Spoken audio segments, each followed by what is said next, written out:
Assalamualaikum warahmatullahi wabarakatuh. Innal hamdalillah, sesungguhnya segala puji hanya bagi Allah Subhanahu wa taala. Nahmaduhu, kita bersama memuji Allah, wa nasta'inuhu, dan kita memohon selalu pertolongan kepadanya, wa nastaghfiruhu, dan kita memohon ampunan kepada Allah Subhanahu wa taala atas dosa-dosa kita, wa na'udzubihi min syururi anfusina, dan kita memohon perlindungan kepada Allah Subhanahu wa taala dari kejahatan nafsu kita, wa min sayyiati a'malina, dan kita juga memohon perlindungan kepada Allah Subhanahu wa taala dari keburukan amal perbuatan kita. May yahdihillahu fala mudhillalah, karena barang siapa yang diberi petunjuk oleh Allah Subhanahu wa taala, maka sekali-kali tidak akan ada seorang pun yang mampu menyesatkannya. Wa may yudlil fala hadiyalah, dan barang siapa yang disesatkan oleh Allah Subhanahu wa taala, maka sekali-kali tidak akan ada seorang pun yang mampu memberikannya petunjuk. Asyhadu an la ilaha illallah wahdahu la syarikalah, wa asyhadu anna Muhammadan abduhu wa rasuluh. Allah Subhanahu wa taala berfirman, a'udzubillahi minasyaitonir rajim, ya ayyuhalladzina amanu taqullaha haqqa tuqatih wa la tamutunna illa wa antum muslimun. Wahai orang-orang yang beriman, bertakwalah kalian kepada Allah dengan sebenar-benarnya takwa, dan jangan sekali-kali kalian mati kecuali dalam keadaan Islam. Fa inna asdaqal hadithi kitabullah, maka sebenar-benar perkataan adalah firman-Nya Allah Subhanahu wa taala. Wa khairal hadi hadi Muhammadin sallallahu alaihi wasallam, dan sebaik-baik petunjuk adalah petunjuknya Nabi Muhammad sallallahu alaihi wasallam. Wa syarrul umuri muhdatsatuha, dan seburuk-buruk perkara adalah perkara-perkara baru yang diada-adakan di dalam agama. Fa inna kulla muhdatsatin bid'ah, karena setiap perkara-perkara baru yang diada-adakan di dalam agama adalah bentuk kebid'ahan. Wa kulla bid'atin dhalalah, dan setiap kebid'ahan merupakan kesesatan. Wa kulla dhalalatin finnar, dan setiap kesesatan tempatnya adalah di neraka. Baik, karena yang akhwat tidak hadir, maka pemenangnya berlanjut kepada Pak Ridwan. Enggak ada? Tidak ada juga. Abu Labib? Enggak ada juga. Tadi Muhammad Farhan ya? Ummu Aisyah enggak ada. Eka Gunawan. Masya Allah.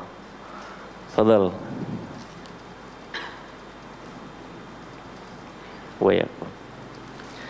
Baik, hadirin sekalian, marilah kita panjatkan puja dan puji syukur kita kehadirat Allah Subhanahu wa taala atas limpahan rahmat dan karunia-Nya kepada kita yang tidak terhingga jumlahnya. Salawat dan salam marilah kita curahkan kepada junjungan kita, suri tauladan kita, Nabi kita tercinta Muhammad sallallahu alaihi wasallam, beserta kepada seluruh keluarganya, seluruh sahabatnya dan umatnya yang beriman dan beramal dengan risalah yang telah beliau perjuangkan hingga akhir zaman kelak. Baik, hadirin sekalian, kita lanjutkan pembahasan kita. Silakan semuanya dibuka kitabnya halaman 103, kita baca dulu, nanti baru kita jelaskan secara mendetail. Terakhir kita sudah membahas atau sedang membahas ya, sebab-sebab terjadinya syubhat ya, dan kemudian sebab tersebut kembali kepada kondisi. Sebelum ini sebab-sebab tersebut disebabkan karena kondisi dalil, ya kan? Terhadap kondisi dalil. Kemudian yang kedua yang sedang kita bahas adalah sebab terjadinya syubhat karena kembali kepada realita, kenyataan, kasus per kasusnya. Ya, ini pembagian daripada Ustadz Firanda hafizahullah taala. Yang pertama kita jelaskan ya, perkataan seorang yang tidak jelas. Ini sudah kita bacakan kemarin. Contohnya apa? Bapak-bapak bercanda ngaku duda padahal beristri. Nih, hati-hati yang suka main-main seperti ini. Ini diperhitungkan dalam Islam nih. Ya. Maka kata Rasulullah sallallahu alaihi wasallam, "Thalathun jidduhunna jiddun wa hazluhunna jiddun." Ada 3 perkara jika dilakukan dengan serius dan atau main-main maka hukumnya tetap sama. Ya, hukumnya tetap berlaku. Yaitu apa? An-nikah, at-talaq, wa raj'ah. Nikah, talak dan rujuk. Ya, maka dari itu tidak boleh bermain-main dalam permasalahan ini. Kita baca dulu yang kedua, sebabnya adalah pekerjaan yang tidak murni halal. Halaman 104. Yaqulul mu'allif hafizahullahu ta'ala, 2. Pekerjaan yang tidak murni halal. Contohnya adalah seorang yang bekerja di satu instansi yang menjual produk halal dan haram. Karena sebab inilah pekerjaannya menjadi syubhat. Para ulama berbeda pendapat dalam masalah ini. Namun pendapat yang lebih kuat adalah jika ia tidak ikut terjun langsung dalam perkara yang haram, maka yang demikian tidak mengapa. Misalnya, ia bekerja di bagian pengangkatan barang, di mana ia hanya mau mengangkat barang-barang yang halal dan menolak mengangkat barang-barang yang haram seperti khomer misalnya. Hal ini dikarenakan ia tahu bahwasanya Allah Subhanahu wa taala melaknat hal-hal yang berkaitan dengan khomer. Rasulullah sallallahu alaihi wasallam bersabda, "La'anallahu al-khamra wa la'ana syaribaha wa saqiyaha wa 'asiraha wa mu'tasiraha wa ba'i'aha wa mubta'aha wa hamilaha wal mahulata ilaihi wa akila thamaniha."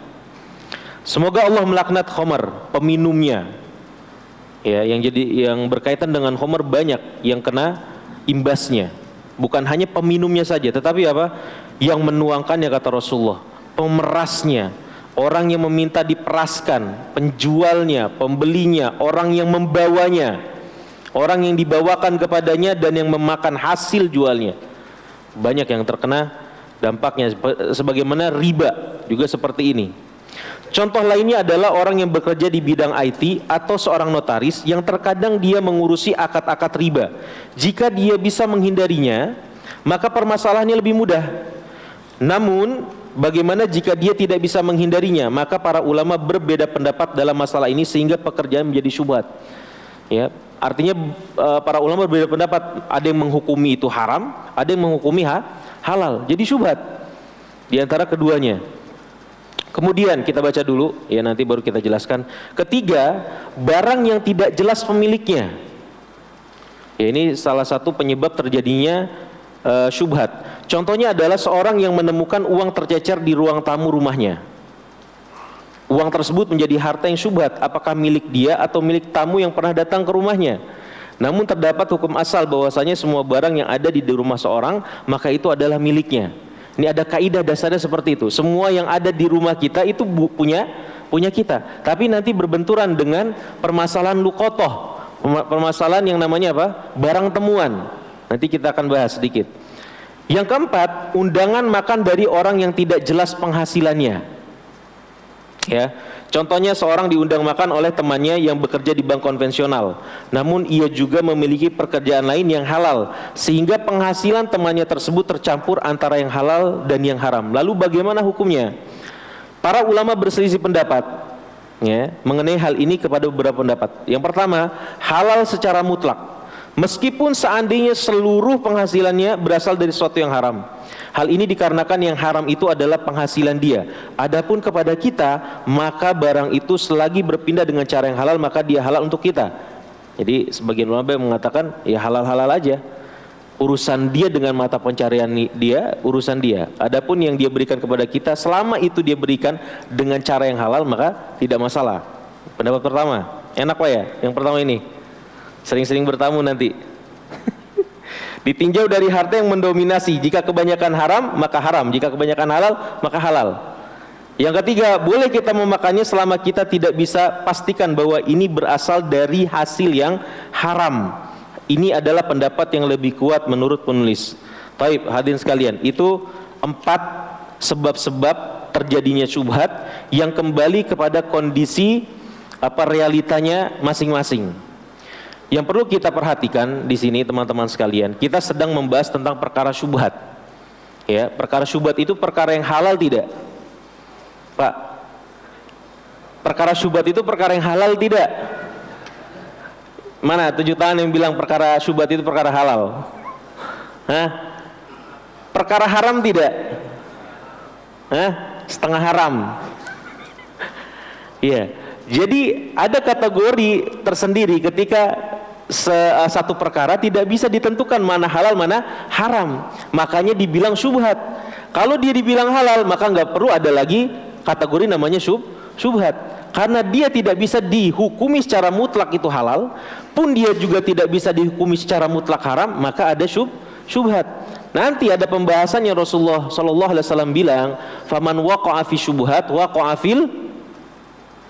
Barang siapa yang terjerumus kepada perkara syubhat, maka dia terjerumus kepada perkara yang halal apa haram? Haram. Ya, ini problemnya di situ.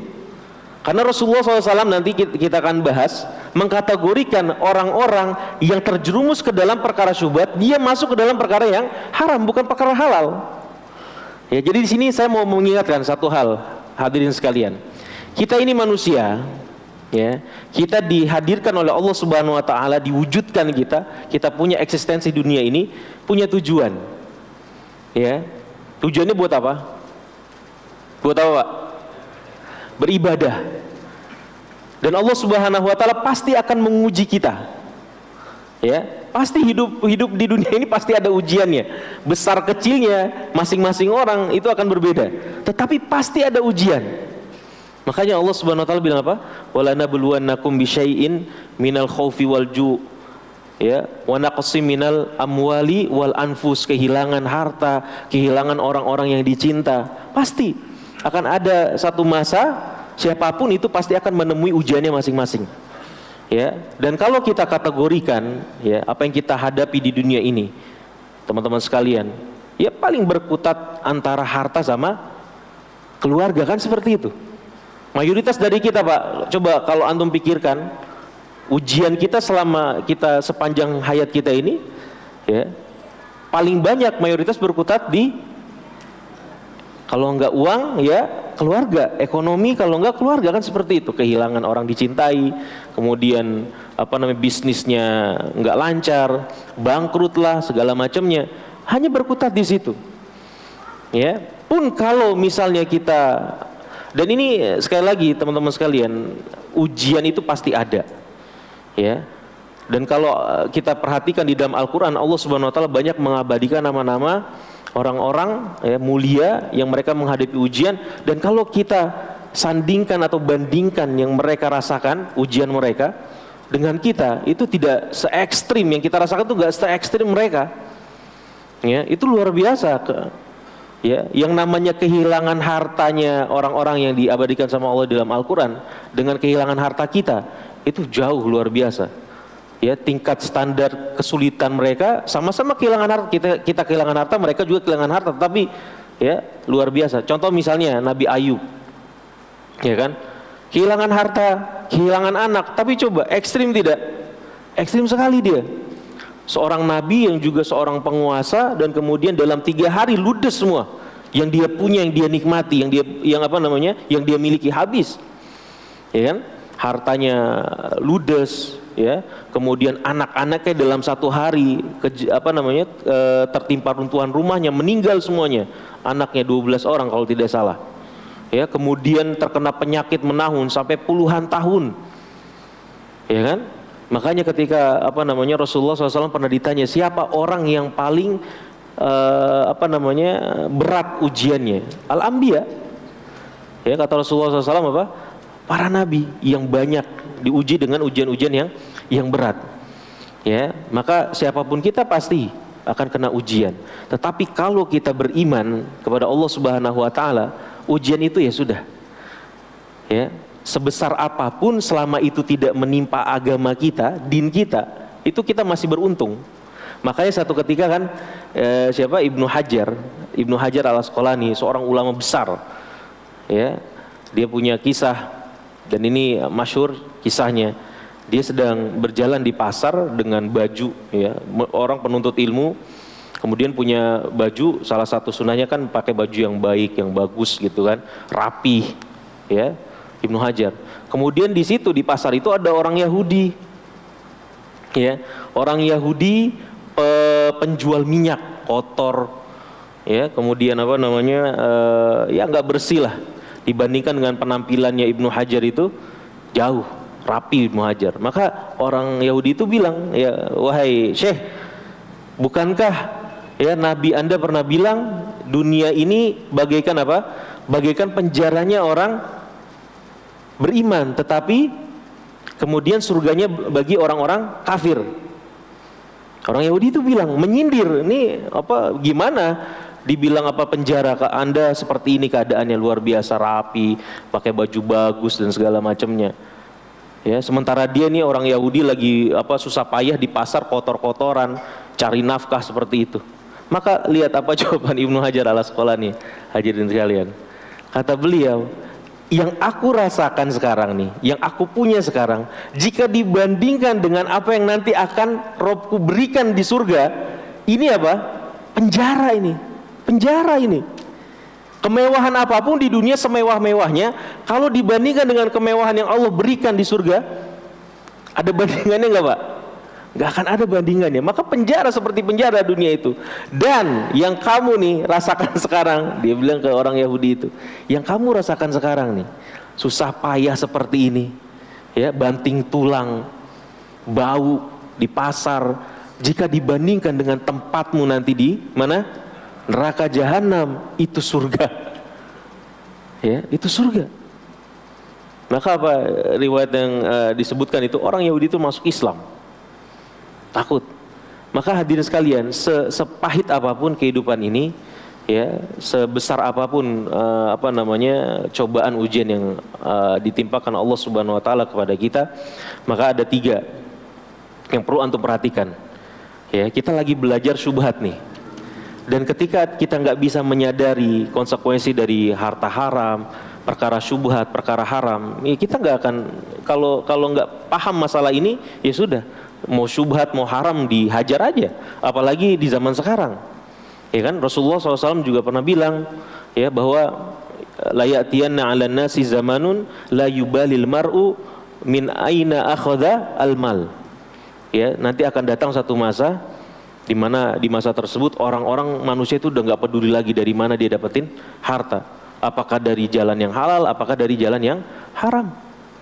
Ya, maka sebesar apapun problem antum, dan tadi saya kategorikan supaya bisa ya, kita sadari bahwa ujian kita tuh nggak berat, nggak banyak, ya, berkutat masalah ekonomi atau keluarga, mayoritas ya, saya nggak bilang semuanya seperti itu, enggak.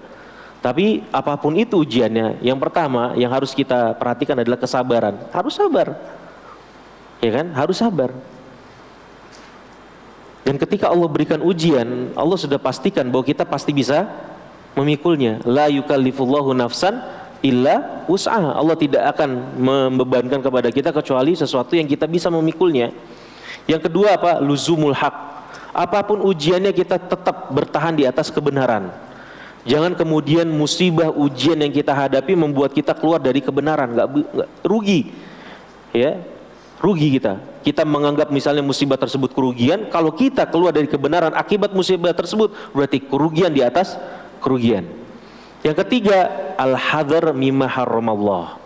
Yang ketiga ini perlu diperhatikan. Kita berhati-hati, ya, ketika mendapatkan ujian, mendapatkan musibah, kita malah berlanjut kepada apa yang Allah Subhanahu wa taala haramkan. Ya, jangan sampai seperti itu. Nah, teman-teman sekalian, hadirin sekalian, sebagaimana kata Rasulullah sallallahu alaihi wasallam, "Faman waqa'a fi syubuhat waqa'a fil haram." Ya.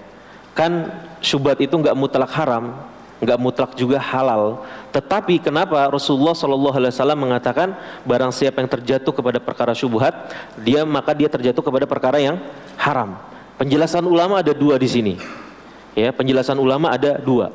Maksudnya apa? Kenapa Rasulullah mengatakan orang yang terjebak atau terperosok ke dalam perkara syubhat, dia akan terperosok pada perkara yang haram. Yang pertama, ya, orang yang terbiasa menerjang perkara-perkara syubhat, ya, orang yang terbiasa menerjang perkara-perkara syubhat, maka dia akan secara bertahap sedikit demi sedikit pasti akan terperosok kepada perkara yang haram.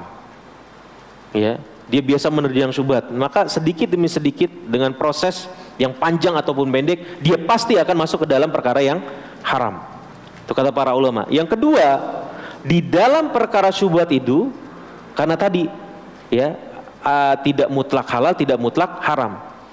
Ya, maka ketika orang terbiasa menerjang perkara syubhat, pasti dia punya potensi besar untuk melahap perkara-perkara yang haram juga.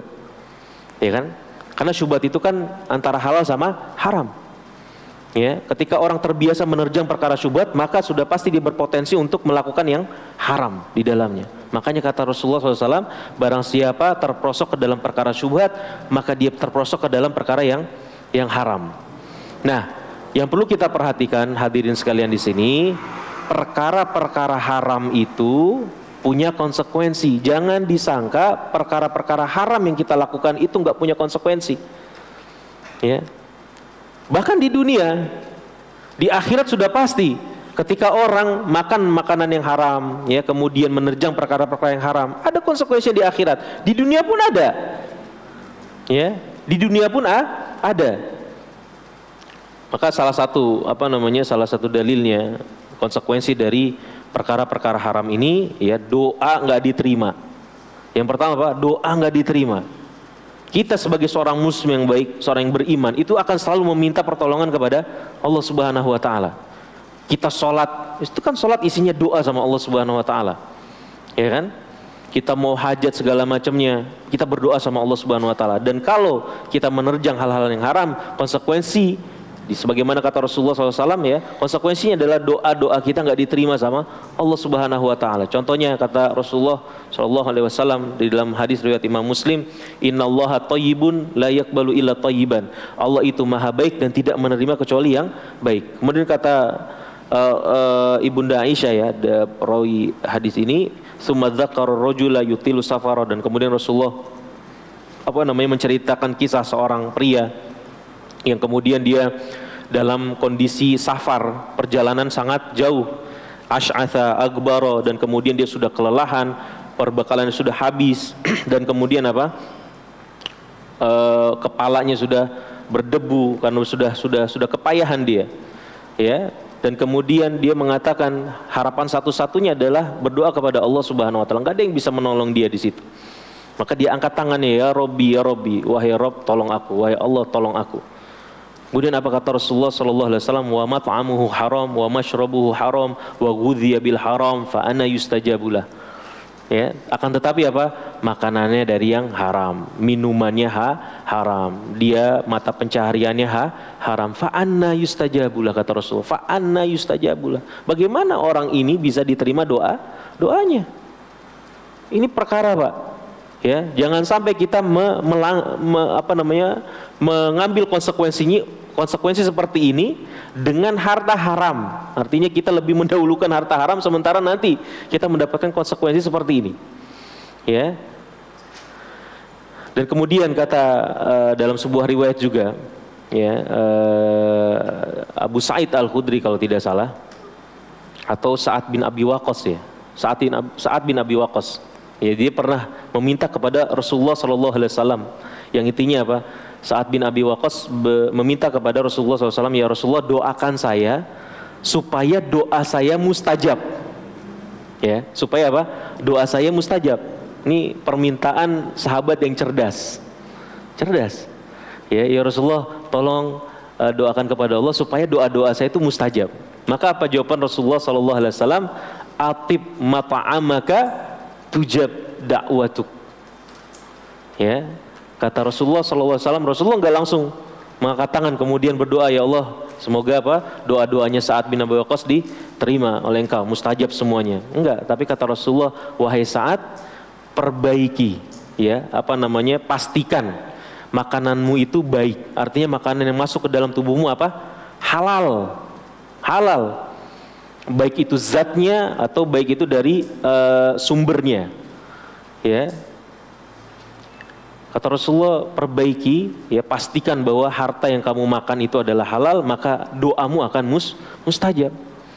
Ya, maka kalau antum merasa banyak doa-doa antum kok nggak ada yang kesampaian, ya, perhatikan yang pertama kali kita suuzonin diri kita sendiri. Jangan suuzon sama Allah. Allah sudah bilang di dalam Al-Quran, ya, wa idza sa'alaka ibadi anni fa inni qarib ujibu da'watad da'i idza da'an. Itu janji Allah Subhanahu wa taala. Allah enggak akan pernah bohong. Ya, ujibu da'watad da'i idza da'an. Aku akan memperkenankan doa-doa orang yang berdoa kepadaku. Maka salah satu yang sangat mungkin terjadi adalah makanan kita, mata pencaharian kita dan seterusnya. Ya. Ini salah satu yang paling serius, Pak. Maka antum harus pastikan, kita harus pastikan nih, harta-harta syubhat, harta-harta haram, jangan sampai kita kemudian meremehkannya.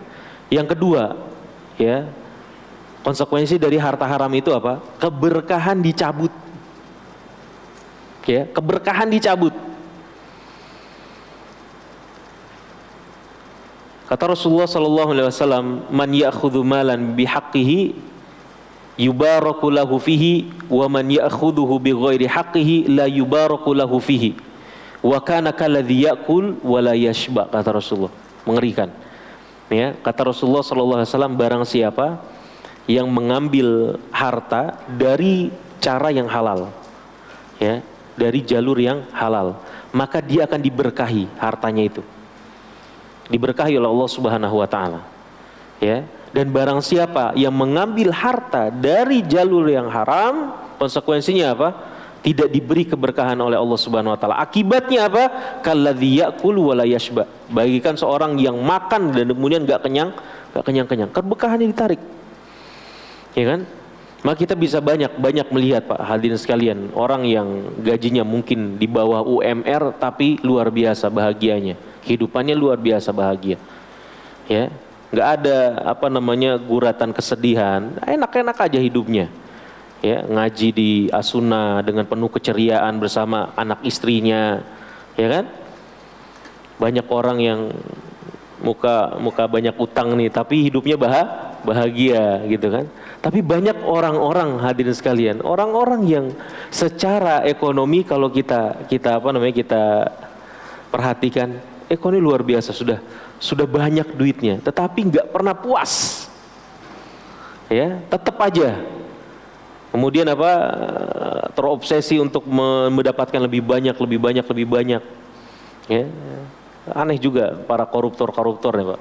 Koruptor itu sebelum dia tertangkap untuk korupsi, orang kaya apa bukan, Pak? Orang udah kaya belum? Orang udah kaya.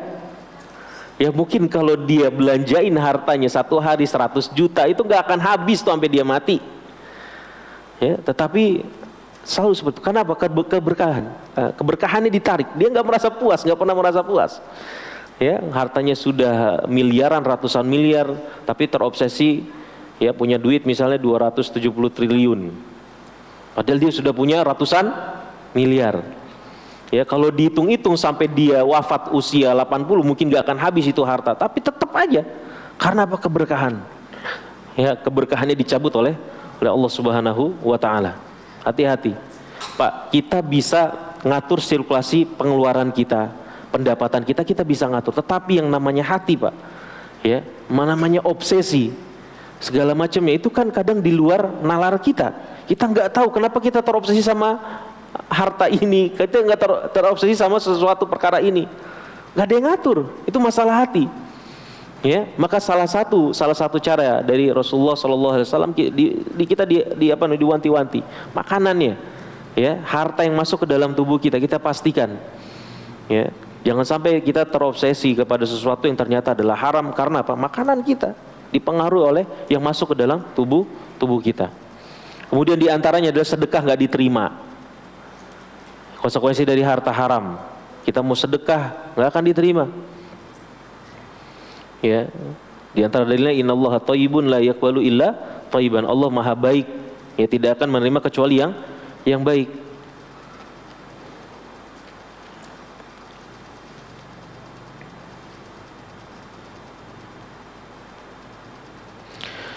Sebagaimana kata Rasulullah sallallahu alaihi wasallam, wala yatasaddaq bihi fayuqbalu minhu wala yatruku khalfa dhahrihi illa kana zadahu ilan nar. Ya, tidaklah seorang itu, orang yang hartanya adalah haram, kemudian dia bersedekah dengannya akan diterima, dan kemudian pun ketika dia meninggalkan hartanya, ya, itu hanya akan menambah kedekatan dia dengan neraka. Maka dikatakan al-malu yanfadu hilluhu wa haramuhu, ya, yauma. Yang namanya harta, halal haramnya itu pasti akan satu ketika akan habis. Ya, atau kita akan tinggalkan. Satu masa itu pasti akan kita tinggalkan, enggak akan lagi berharga. Wa yabqa ba'da athamuhu. Yang tersisa adalah ya dosa-dosa akibat harta tersebut. Apalagi kalau kita makan dari harta yang haram. Kita sudah tinggalkan ini. Ketika kita mati kita bawa harta kita tidak, Pak? Tidak, rumah kita, mobil kita, ya, itu buat ahli waris kita. Dinikmati sama orang nanti. Ya, enggak akan kita bawa, tetapi tetap tersisa apa? Pertanggungjawabannya itu dosa-dosa dari harta tersebut. Laisat taqi bimuttaqin li ilahi hatta yatiba ta'amuhu wa syarabuh. Ya, orang bertakwa tidak benar bisa dikatakan orang-orang bertakwa sampai dia apa? Dia memastikan bahwa hartanya semuanya yang dia makan, yang dia minum adalah dari jalan yang halal, thayyib semuanya. Ya, maka sekali lagi teman-teman sekalian, bertakwalah kepada Allah. Ya, kalau kita masih ada yang punya maisyahnya, jalan-jalan mata pencariannya masih ada yang haram, ya, atau bahkan masih syubhat tadi, ya, maka kita minta pertolongan sama Allah Subhanahu Wa Taala, ya, supaya kita bisa meninggalkannya. Dan jangan takut, ya hadirin sekalian, kalau kita membahas konsep rezeki itu dari Allah Subhanahu Wa Taala. Ya, buat orang-orang yang bertakwa, apalagi dalam makanannya, minumannya, mata pencariannya, Allah Subhanahu Wa Taala dalam surat At-Tolak sudah banyak, ya, mengemukakan, ya, berfirman kepada kita, wa may yattaqillaha yaj'al lahu makhraja wa yarzuqhu min haitsu la yahtasib. Ya, barang siapa bertakwa kepada Allah Subhanahu Wa Taala, akan Allah kasih jalan keluar, ya, dan kasih jalan keluar, dan kemudian Allah berikan rezeki dari arah yang tidak disangka-sangka. Ya, dan kemudian kata Rasulullah sallallahu alaihi wasallam, man taraka syai'an lillahi awwadahullahu khairan minhu. Jangan takut. Barang siapa yang meninggalkan sesuatu karena Allah, Allah akan ganti yang lebih baik. Ya, ini bisa di dunia, apalagi kalau misalnya ternyata enggak diganti di dunia, mungkin Allah Subhanahu wa taala sedang menyiapkan hadiah buat antum di akhirat, pasti. Awwadahullahu khairan minhu. Ini pekerjaan yang tidak murni halal, ya. Dan kemudian tadi bisa dibuka halaman 105, barang yang tidak jelas pemiliknya. Ya, barang yang tidak jelas pemiliknya. Coba ana tanya, Pak, kalau antum menemukan barang, ya, di jalan atau di mana, apa yang antum lakukan? Apa kalau antum embat bawa ke rumah? Hah? Gimana? Ada yang pernah punya pengalaman nemuin barang berharga, antum apain tuh? Ini ada pembahasan dalam fikih namanya luqatah. Ya. Apa yang harus dilakukan ketika antum menemukan barang berharga? Hah? Gimana? Mengumumkannya. Ya, jadi di dalam fikih dibahas namanya luqatah, barang-barang temuan, ya. Jadi yang perlu kita perhatikan ketika kita menemukan barang berharga itu, ini kan nomor 3, ya, barang yang tidak jelas pemiliknya, itu 105. Ya. Yang pertama itu mengetahui jenis dan jumlahnya, dan kemudian apa? Kita mempersaksikannya kepada orang adil, ya, ini orang yang terpercayalah di situ, misalnya ulama atau alim atau ustadz, ya, atau orang-orang soleh lah, orang yang adil menurut kita. Nih, saya menemukan barang ini, ya. Kemudian apa? Dia menyimpannya. Kalau itu barang berharga disimpan dulu sama penemunya, antum tuh, ya. Dan kemudian diumumkan selama berapa? Setahun, ya. Apabila pemiliknya nggak ketahuan juga, ya, nggak ada yang klaim segala macamnya, ya. Jika tidak ada yang mengakuinya, maka ia boleh memanfaatkannya, memanfaatkannya. Dan ini sebagaimana hadis, riwayat Suwaid bin Ghaflah, dia berkata, aku bertemu dengan Ubay bin Ka'ab. Satu ketika Ubay bin Ka'ab menemukan satu kantung yang berisi 100 dinar. Tuh, 100 dinar. 1 dinar sekarang berapa? Sekitaran berapa? 4 juta, ya. 4 juta. Anggaplah 4 juta. Kalau 100 dinar berapa? 400 juta. Ya, 400 juta pada zaman itu mungkin lebih lagi nilainya. Ya. Maka kemudian Ubay bin Ka'ab datang kepada Rasulullah. Kemudian Rasulullah bilang apa? Umumkan 1 tahun. Ya, suruh umumin berapa? 1 tahun. Disuruh umumin di pintu-pintu masjid. Pokoknya diumumkan, ya, selama 1 tahun. Dan kemudian ya Rasulullah SAW bersabda, ihfadz wi'a'aha wa adadaha wa wika'aha fa in ja'a sahibuha wa illa fastamti' biha. Jagalah tempatnya, jumlahnya dan tali pengikatnya. Kalau pemiliknya datang maka berikanlah. Kalau tidak, kamu boleh memanfaatkannya. Ya, begitu juga dengan misalnya menemukan ternak, kambing, ya, segala macamnya, sapi yang hilang juga seperti itu. Sama diumumkan selama berapa? 1 tahun. Ya, 1 tahun. Kalau misalnya tidak ada datang juga yang mengklaim, boleh kita manfaatkan. Nah, kemudian ada perkara-perkara dalam luqata ini yang barangnya itu remeh, yang kalau diperhatikan, ya, kalau orang kehilangan ini nggak bakal dicari sama orang, ya sudahlah, ya, ada kan seperti itu. Contohnya apa, Pak? Nah, contohnya apa? 5.000. Ya, ini kalau barang itu remeh, artinya sesuai dengan kebiasaan yang ada di tempat tersebut, nih orang nggak bakal nyari lah, boleh lah nih, ya. Dan itu ada dibahas juga di dalam fikih itu. Satu ketika, ya, kata Anas bin Malik, Rasulullah SAW melewati dan kemudian melihat ada sebiji kurma di situ, di tepi jalan itu, sebiji kurma di situ. Maka kata Rasulullah SAW, ya, kalau aku tidak khawatir bahwa kurma ini adalah kurma sedekah, maka pasti aku akan memakannya. Ya, karena Rasulullah khawatir itu apa? Harta sedekah. Karena Nabi nggak boleh menerima sedekah atau makan dari sedekah. Maka Rasulullah SAW kalau tahu itu bukan harta sedekah, maka Rasulullah akan makannya, akan memakan hal kurma tersebut. Maka dari sini kalau barang itu remeh, maka tidak perlu disimpan, diumumkan. Apalagi kalau cuma ikan asin misalnya. Temuin di depan sini ada ikan asin beberapa butir gitu, ya, udah. Kalau masih bisa dimanfaatkan, makan. Dan orang pun nggak akan nyari gitu, ya. Ini kembali kepada urf. Jadi ada perbedaan para ulama. Ini standar remeh itu apa? Kan masih ini, ya, masih tidak jelas. Yang diremehkan itu seperti apa? Ada kemudian pendapat ulama 1/4 dinar. Ada yang bilang 10 dirham. Contohnya Abu Hanifah, ya, Imam Malik. Dan kemudian kalau Imam Ahmad pendapatnya sesuai dengan urfnya. Artinya apa? Kebiasaan di sekitar situ, ya. Standar remeh di sekitar situ. Kalau orang-orang situ mengatakan itu barang yang remeh lah, nggak bakal dicari sama pemiliknya, maka ya dipersilahkan, ya, dipersilahkan. Tapi jangan sampai antum nemu emas sekilo dibilang ini remeh nih. Nah, nggak boleh juga. Sesuai dengan emas sekilo remeh nggak, Pak? Nggak remeh tuh. Atau duit 500.000 itu pasti dicari sama orang. Jangankan 500.000, 100.000 pasti dicari sama orang. Bisa buat 3 kali makan itu keluarga tuh, ya.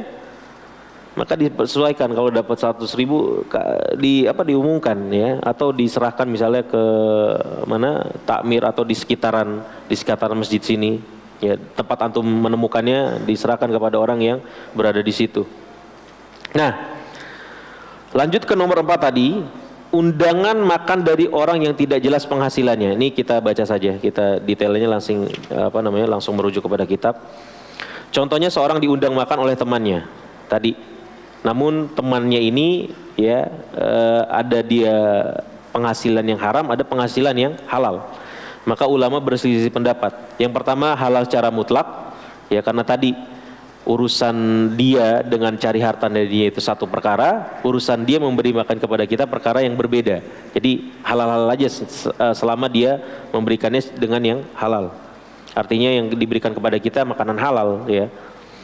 Kemudian yang pendapat kedua dikembalikan kepada dominasi. Artinya kalau yang dominasi hartanya dia itu adalah sebagian besarnya haram, dari hasil yang haram, ya, terus yang halal sebagian kecil. Misalnya dia ini mata pencaharian utamanya 95% dari harta riba misalnya, ya, 5%-nya jualan ayam, ya kan. Ini berarti gedean yang mana? Dari harta yang 95%-nya atau dia 70%-nya dia terkenal nih, ini bandar judi nih orang nih. 70%-nya dari judi. Ya, kemudian 30%-nya dari yang lainnya, misalnya dia punya usaha apa yang halal. Maka di pendapat kedua ini ya tetap nggak boleh. Kalau yang mendominasi adalah harta haramnya, maka kita nggak boleh makan pemberian dia. Kemudian yang ketiga, boleh kita memakannya selama kita tidak bisa pastikan bahwa ini berasal dari yang halal ataupun yang haram. Contohnya bagaimana? Contohnya dibaca halaman 105. Contohnya ketika kita diundang oleh seseorang kepada jamuan makan. Orang tersebut menyuguhkan daging kambing dan daging ayam, namun ia tidak menjelaskan makanan mana saja yang diperoleh dari penghasilan yang halal ataupun yang haram. Dalam kondisi demikian boleh bagi kita untuk memakan seluruhnya. Jadi ada sedikit perbedaan dengan yang pendapat ulama nomor 1. Berbeda jika ia menjelaskan bahwa kambing ini dari penghasilan yang haram, ayam ini dari penghasilan yang halal. Ya, ini kemarin ada orang nggak bisa bayar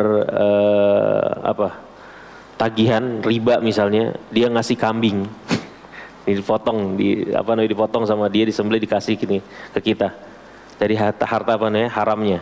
Kemudian yang ayam ini dari usaha ayam bakar dia, terusnya seperti itu.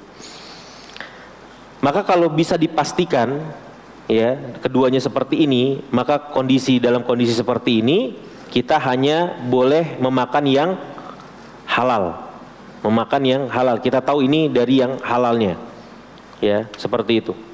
Dalil yang menguatkan pendapat ini diantaranya adalah ada dalilnya, pendapat yang ketiga ini yang dipilih oleh muallif hafizahullah taala.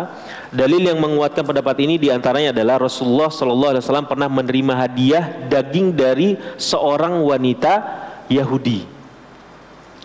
Padahal orang-orang Yahudi terkenal biasa makan riba. Ya, kalau kita perhatikan ya hadirin sekalian, sekarang siapa banker-banker kelas kakap di dunia ini? Kebanyakan orang-orang Yahudi. Ya. Begitu juga dalil lain yang menguatkan pendapat ini, Rasulullah SAW menerima hadiah dari Raja Muqawqis. Padahal kemungkinan mereka terbiasa mendapatkan hartanya dengan cara yang haram seperti dari jual khamr dan lainnya. Berdasarkan dalil-dalil ini, kita diperbolehkan menerima makanan atau hadiah dari seseorang yang penghasilannya tercampur baur selama kita tidak tahu apakah dia membelinya dari penghasilan halal ataupun yang haram. Jadi nggak usah ditanya-tanya. Intinya seperti itu. Ini dari yang mana? Ini dari yang mana? Itu nyusahin orang. Udah ujungnya diusir, udahlah nyusahin aja, dikasih aja belagu. Ya. Sebab-sebab terjadinya syubhat. Ini bisa dilihat tabelnya. Ini memperingkas buat antum. Sebab-sebab terjadi syubhat, sebab-sebab yang kembali kepada dalil ya sebagaimana pekan lalu kita sebutkan. Yang kedua, sebab-sebab yang kembali kepada kondisi kenyataan yang terjadi. Ya, yang kembali kepada dalil, contohnya penjelasan tentang dalil tersebut kurang tersebar ya, tentang persoalan musik ya, kemarin sudah kita bahas. Terdapat 2 dalil yang terlihat bertentangan dalam satu permasalahan, kita juga sudah bahas. Ya, secara zahir 2 dalil ini saling bertentangan, sehingga pendapat para ulama tentangnya juga saling bertentangan. Tidak adanya nas atau dalil secara khusus dan tegas. Kemudian sebab-sebab yang kembali kepada kondisi kenyataan yang terjadi, diantaranya perkataan seorang yang nggak jelas. Ya tadi duda ngaku sudah menikah mengaku duda gitu ya. Pekerjaan yang tidak murni halal, barang yang tidak jelas pemiliknya, undangan makan dari orang yang tidak jelas penghasilannya. Ini di antara sebab-sebab terjadinya syubhat. Lalu sikap kita terhadap perkara-perkara yang syubhat. Nah, sekarang bagaimana sikap yang harus kita ambil? Ya apalagi di zaman sekarang ya hadirin sekalian, luar biasa subhanallah. Dulu mata pencaharian ya di zamannya Rasulullah atau ya 100 tahun sebelum zaman kita mungkin, itu kan simple ya Pak. Mata pencaharian itu simple, kalau enggak bertani, beternak, ya kan? Terus apa? Berdagang, ya kan? Itu aja pilihannya. Kalau sekarang Allah bukain tuh, potensi nyari uang itu sebenarnya gampang sekali. Kalau kita perhatikan, ya kan? Sampai sekarang orang Makan, Pak. Orang makan dapat duit. Dulu pernah nggak terbayang di zaman Rasulullah SAW, orang makan dikasih duit. Ya, misalnya ada youtuber tuh, orang makan banyak, kerjaannya makan doang, tapi dapat duit. Nggak terbayangkan. Sekarang orang gosip dapat duit. Orang gosip dapat duit. Ya kan? Dibuka sama Allah Subhanahu Wa Taala ujian. Ya kan? Makanya kata Rasulullah SAW, bukan kefakiran yang aku takutkan, justru sebaliknya. Ya, dibukakan tuh harta-harta buat kita, pintu-pintunya. Azan ya. Baik, kita lanjutkan nanti setelah salat. Alhamdulillah wassalatu wassalamu ala Rasulillah wa ba'd. Kita lanjutkan. Bisa dibuka halaman 106. Halaman 106. Itu sikap kita terhadap perkara-perkara syubhat. Ya, sikap kita terhadap perkara-perkara syubhat.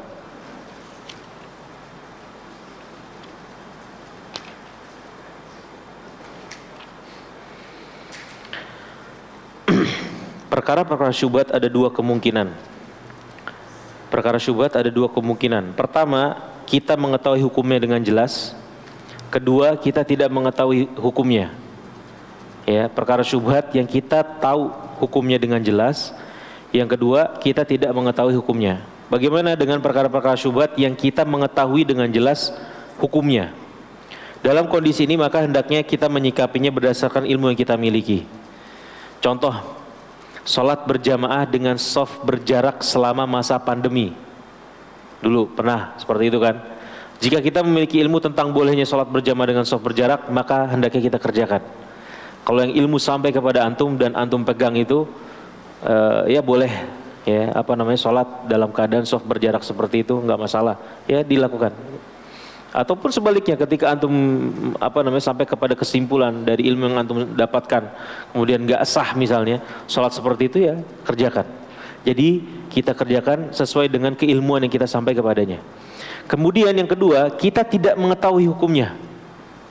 Ya, dalam kondisi ini disunahkan bagi kita untuk meninggalkannya. Jika seorang tetap memaksa untuk mengamalkan perkara yang syubhat, maka dia terjerumus pada perkara yang haram. Ya, kalau kita nggak tahu nih hukumnya apa nih, tapi kita tahu ini syubhat, ya, kemudian kita memaksakan untuk menerjang perkara syubhat tersebut, maka terjerumus pada perkara yang haram. Sebagaimana Rasulullah SAW sabdakan, "Famanittaqa syubhat istabra'a lidinihi wa irdhihi, wa man waqa'a fi syubhat waqa'a fil haram." Ya, barang siapa yang menjaga dirinya dan dari hal-hal yang syubhat, berarti dia telah menjaga agamanya dan harga dirinya. Dan barang siapa yang terjerumus pada hal-hal yang syubhat, maka dia terjerumus kepada hal yang haram. Barang siapa yang bertakwa lalu meninggalkan perkara syubhat, maka ia akan lebih mudah untuk meninggalkan perkara yang haram. Ya. Nah, mengapa Rasulullah SAW mengatakan orang yang terjatuh dalam perkara yang syubhat telah terjatuh kepada perkara yang haram, padahal perkara syubhat bukanlah perkara yang jelas-jelas haram? Ya, para ulama menjelaskan beberapa alasan. Nanti kalau mau detailnya bisa dilihat kepada kitab Jami'ul Ulum wal Hikam. Pertama, orang yang terbiasa menerjang perkara syubhat secara bertahap dia akan terjerumus kepada perkara yang haram, sebagaimana tadi yang saya sampaikan. Ya. Hal ini dikarenakan ia terbiasa mengerjakan yang syubhat, sehingga lama-lama ia juga akan menerjang hal yang haram. Ini begini nih proses tabiat kita sebagai manusia seperti itu. Kita nyaman, ya. Karena sudah nyaman, ya maka akan mudah kemudian kita menerjang yang lebih buruk daripada itu. Kemudian yang kedua, di dalam perkara syubhat terdapat hal yang haram, sehingga orang yang terbiasa menerjang yang syubhat ada kemungkinan ia menerjang perkara yang diharamkan oleh Allah Subhanahu wa taala. Hal ini dikarenakan seluruh perkara yang syubhat pasti memiliki hakikat hukumnya antara halal dan haram. Tidak mungkin semua perkara yang syubhat hakikat hukumnya halal. Ya, tadi kalau semuanya halal kita kategorikan halal, maka tidak perlu lagi ada kategori syubhat. Kalau kita tentukan halal, ya halal. ya kan? Karenanya dapat dipastikan juga bahwa sebagian perkara yang syubhat tersebut hakikatnya hukumnya haram. Maka jika seorang selalu menerjang perkara yang syubhat, kemungkinan ia juga akan terjatuh pada perkara yang diharamkan oleh Allah Subhanahu wa taala. Oleh karenanya Rasulullah SAW bersabda, dan barang siapa yang terjumus kepada hal yang syubhat, maka dia akan terjerumus kepada hal yang haram. Ya, ini perlu diperhatikan.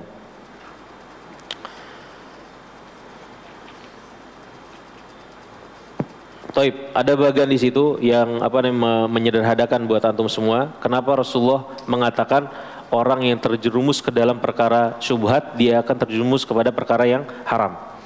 Ya, yang pertama karena apa? Orang yang terbiasa menerjang syubhat dia akan terbiasa juga untuk mengerjakan yang haram. Ya, jadi terproses sedikit demi sedikit, ya, selangkah demi selangkah. Dan ini setan seperti itu. Setan itu sabar, Pak. Setan itu sabar dalam menyesatkan manusia. Ya, ketika mereka mau menyesatkan misalnya generasi setelah Nabi Nuh alaihissalam, ya, sebagaimana disebutkan oleh para mufassir, contohnya Ibnu Abbas misalnya, jarak antara orang-orang soleh Nabi Nuh yang kemudian ketika mereka wafat, orang-orang soleh pengikut mereka berinisiatif, ini orang-orang soleh ini panutan kita sudah wafat nih, ya. Ada kemudian yang punya ide, kalau gitu kita bikin patung mereka deh. Karena apa? Karena kalau mengingat mereka kita jadi semangat beribadah, menjauhi kemaksiatan. Jadi semangat kita enak. Maka supaya ada kebaikan buat kita juga, bikin patung supaya kita ingat mereka. Ya. Ketika itu terjadi, ketika dibikin patung, niatnya cuma itu, dan gak terjadi penyembahan terhadap patung-patung tersebut. Mereka ngelihat, ingat, oh dulu petua-petua mereka seperti ini, ya, mereka mengerjakan ini. Kemudian lintas generasi, nih permainan setan di situ. Sampai dikatakan di situ jarak antara generasinya orang-orang soleh tersebut yang dibuat patungnya itu sama yang pada akhirnya menyembah patung-patung tersebut berapa generasi? 10 generasi. Ya, 10 generasi lama. Ya, dan setan terbiasa seperti itu. Makanya jangan dekat-dekat perkara syubhat.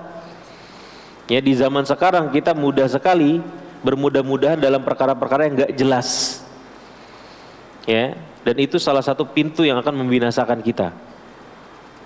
Kemudian yang kedua tadi, ya, perkara syubhat itu kenapa disebut syubhat? Karena tidak jelas di situ, ada halalnya, ada haramnya, maka disebut dengan syubhat. Kalau dia mutlak halal tidak dikategorikan syubhat, kalau dia mutlak haram pun gak dikategorikan syubhat, tapi haram. Ya, karena ada kemungkinan dua ini. Ada chance-nya antum ketika menerjang syubhat antum kena yang halal juga kena yang haram. Di sini disebut dengan syubhat. Maka ketika orang terbiasa menerjang syubhat, potensi dia untuk menerjang perkara haram itu akan semakin banyak. Ya, keserempet-serempet yang haram-haram. Jadi seperti itu. Taib, ikhwah, teorinya sampai sini. Insyaallah kita lanjutkan pertemuan berikutnya. Kuis. Ada yang ditanyakan sekalian? Silakan dulu dibagikan, panitia. Yang antum usahakan kajian tuh sampai selesai ya, Pak, ikhwas sekalian. Jangan habis sholat isya langsung ngacir. Ini berguna nih, ya. Kuis ini berguna juga. Buat apa? Buat menguji pemahaman antum.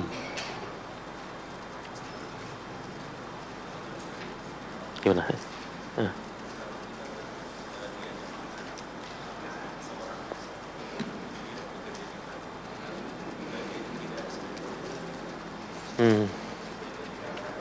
Ini pertanyaan yang kuis nih, mau anda tanyakan yang kayak antum nih. Nanti antum jawab dulu. Baru mau ditanyain. Oh iya.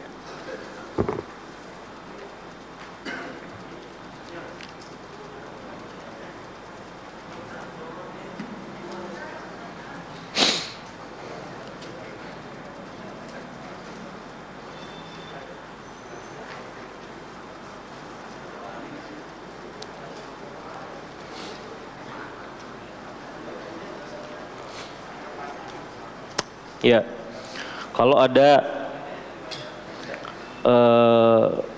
kemaksiatan menggosok itu menggunakan harta orang lain tanpa izin. Ya, menggunakan harta orang lain tanpa izin. Maka berkaitan dengan ini tentunya taubat nasuha. Ketika kita bertaubat nasuha yang itu berkaitan dengan hak milik orang lain, hak anak Adam, ya, kalau misalnya tidak ada sangkut pautnya dengan harta anak Adam, misalnya kita nauzubillah gitu ya, ada seorang berzina yang gak ada sangkut pautnya sama harta anak Adam gitu ya, maka dia menyesal. An-nadam ini apa? Menyesal. Maka kata para ulama, at-taubah huwa nadam. Yang namanya taubat itu apa? Menyesal. Kemudian dia berazam tidak mengulangi lagi. Dan kemudian dia berhenti dari keburukan atau kemaksiatan tersebut. Jadi berhenti, menyesal dan berazam untuk tidak mengulangi lagi. Ini taubat nasuha. Kalau berkaitan dengan hak Allah Subhanahu wa taala tanpa ada kaitan dengan hak anak Adam. Kalau berkaitan dengan hak anak Adam, ya ada yang keempat syaratnya, yaitu apa? Kita meminta keridhaan dari orang yang kita zolimi. Misalnya antum mukul orang, ya, antum ngambil harta orang tanpa seizinnya tadi ini, seperti ini gosop. Maka taubat sama Allah Subhanahu wa taala dengan meminta keridhaan orang tersebut. Ya. Kemudian apabila kita menemukan makanan yang kita tidak tahu pemiliknya daripada basi, tidak dimakan, bolehkah dimakan? Tadi kembali kepada hal tadi, ya, hal remeh yang gak bakal orang cari, misalnya. Karena nanti pada pembahasan ini para ulama memang bersisi pendapat ya. Misalnya Hanabilah, ketika kita menemukan barang temuan ini, yang paling afdol itu bagaimana? Hanabilah misalnya, Imam Ahmad bin Hambal, ya, beliau pendapatnya ditinggalkan. Ya, kemudian Al-Imam Asy-Syafi'i dan Abu Hanifah misalnya yang paling afdol itu diambil. Ya, sebagaimana Imam Malik diambil karena apa?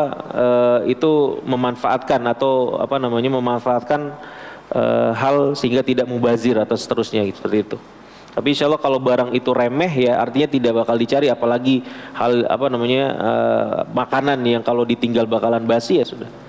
Insya Allah ya, Allah alam seperti itu. Baik, soalnya Pak. Soalnya soal analisa, tapi nggak usah buka kitab juga, ya. Pemahaman, ini soalnya pemahaman. Misal, antum diundang makan sama teman antum, ya. Dia pemilik restoran, tapi juga rentenir. Dia pemilik restoran, dia punya restoran, tapi dia juga rentenir. Sikap antum apa dan alasannya apa? Tadi kan kita udah paparin tuh, ada beberapa pendapat. Antum milih yang mana? Coba antum analisa nih, sikap antum dengan undangan tersebut.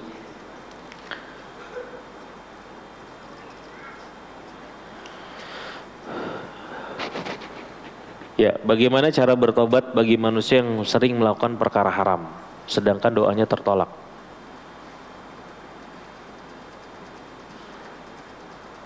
Ya tadi makanya kita sebutkan taubat nasuha itu yang pertama kan berhenti dulu. Berhenti. Jadi kalau kita terbiasa makan makanan yang haram, berhenti dari makanan yang haram itu. Taubatnya itu, berhenti dulu. Ya, berhenti kemudian menyesal, minta ampunan sama Allah Subhanahu wa taala gitu ya. Dan apakah ciri-ciri tobat yang diterima oleh Allah Subhanahu wa taala? Ya, secara umum tobat tersebut diterima ya tadi kita diberikan taufik oleh Allah Subhanahu wa taala untuk meninggalkan perbuatan haram yang kita kerjakan. Ya, kemudian kualitas kita, ibadah kita, ketakwaan kita membaik. Ya, di hadapan Allah Subhanahu wa taala.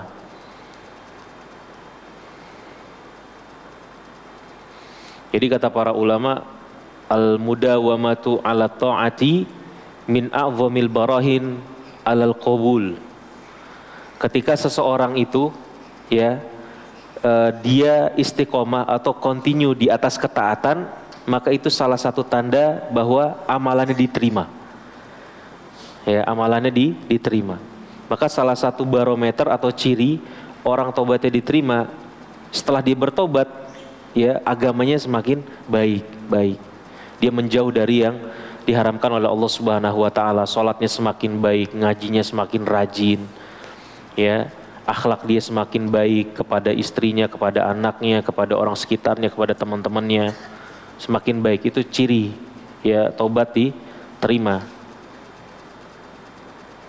Dan pada hakikatnya kita nggak bisa tahu 100% apakah tobat kita diterima atau tidak. Tetapi ada ciri-cirinya seperti itu. Nggak ada yang tahu benar-benar tobat diterima kecuali beberapa orang saja. Contohnya sahabat siapa? Ka'ab bin Malik, ya kan? Ketika mangkir dari perang Tabuk, dia diboikot, nggak boleh ketemu sama orang-orang, bahkan diajak ngobrol nggak dijawab. Seantero Madinah saat itu.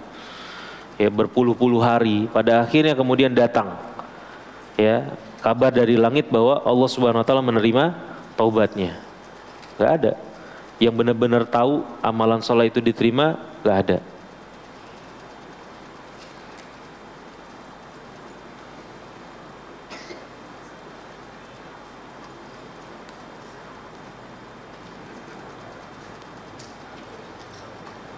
Ya, gimana?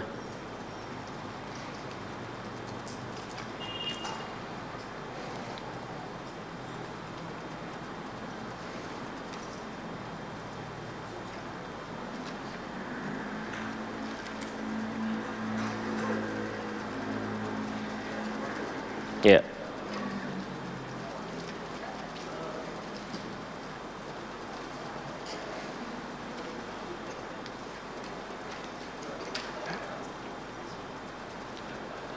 Masya Allah. Bismillah.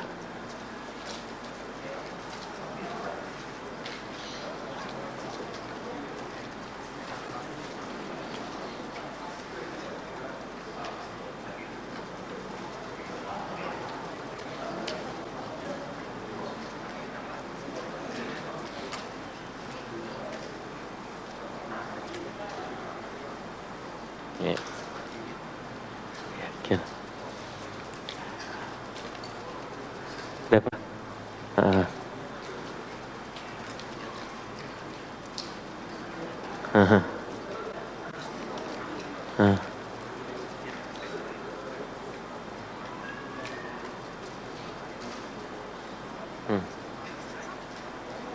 Oh, yang mana?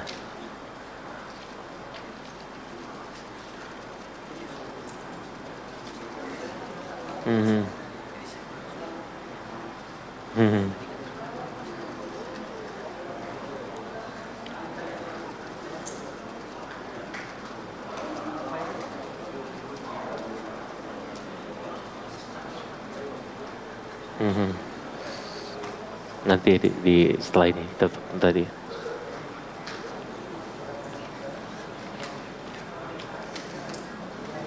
Ada lagi? Ini kosong. Ada lagi? Nggak ada? Yang akhwat? Bentar ya.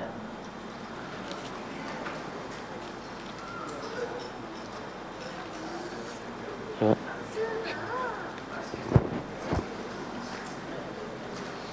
Taib, ikhwas sekalian, kita cukupkan pertemuan kita pada malam hari ini.